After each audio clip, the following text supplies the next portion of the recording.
Egberto, what's going on the national front? Like, bring us up to speed. We have a whole lot of Democrats running right now. And what I see is the grand plan. I call it the Hillarization of Biden. In other words, what we're looking for now, or what we're seeing people do, is try to make that attempt to make Biden inevitable. First of all, I see Biden as yesterday. Unfortunately, in as much as I'm a Sanders supporter, because I'm a very loyal kind of person, I'm hoping others do the job for me so that I can jump on the Elizabeth Warren bandwagon.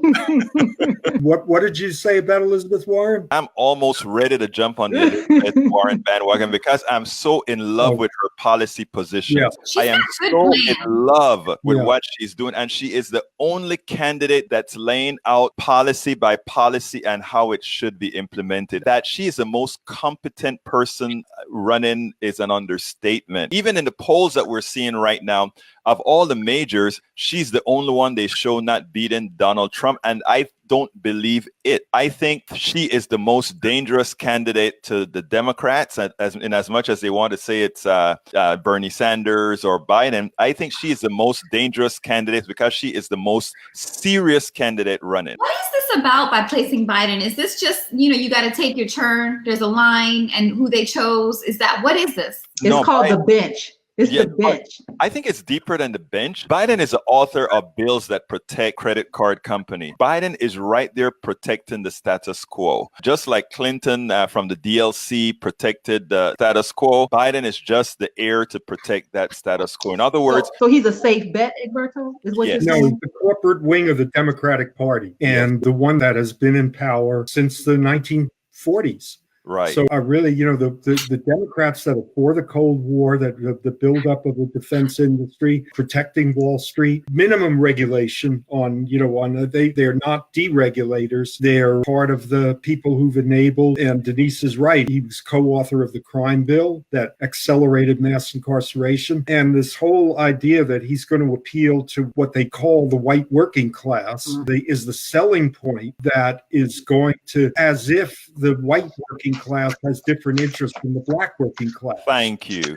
In a lot of ways, what Biden represents is maintaining the separate and unequal relationship between people of color, working class, and the so-called whites. So, David, stay there with that point, because what I'm thinking with Biden is that they believe that those white voters are more predictable voters versus the black voters who right now, particularly with this whole ADOS movement, we might not all vote the same way, but I think they're betting on the fact that those white Trump voters, he can go get those votes. Yeah, he can go in without challenging the white supremacy. That's what they're concerned about. And that's the thing that I think probably the most glaring, but the most prominent flaw of all of the Democratic candidates is that they have not figured out a way to both win over white working class voters and at the same time challenge white supremacy. David, I want to jump in there because that's a very important statement that you made there, but I don't think it's solely the Democrats' fault. I think it's the fault of the corporate media. It is like, if we take a look at what Elizabeth Warren is doing and the policies that she's coming out with, right? As a stereotypical white working class should love Elizabeth Warren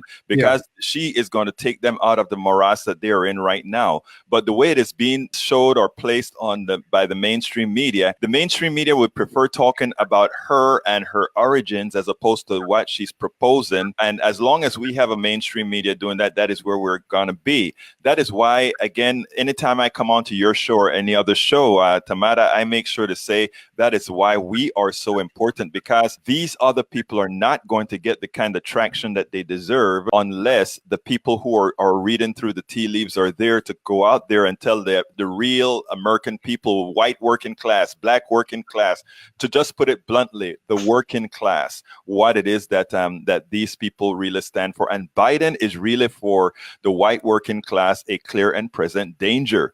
And I think some of us have to be able to make that argument to white people. David, you're a classic person that makes a good poster person to do that. And that is to go out there to white people and say, hey, it's a ruse. The persons that we are really supposed to be looking at are those that are going to support us. And as I did on a couple of shows a few days ago, it's like, white people, I want to tell you something. I am your ally, actually.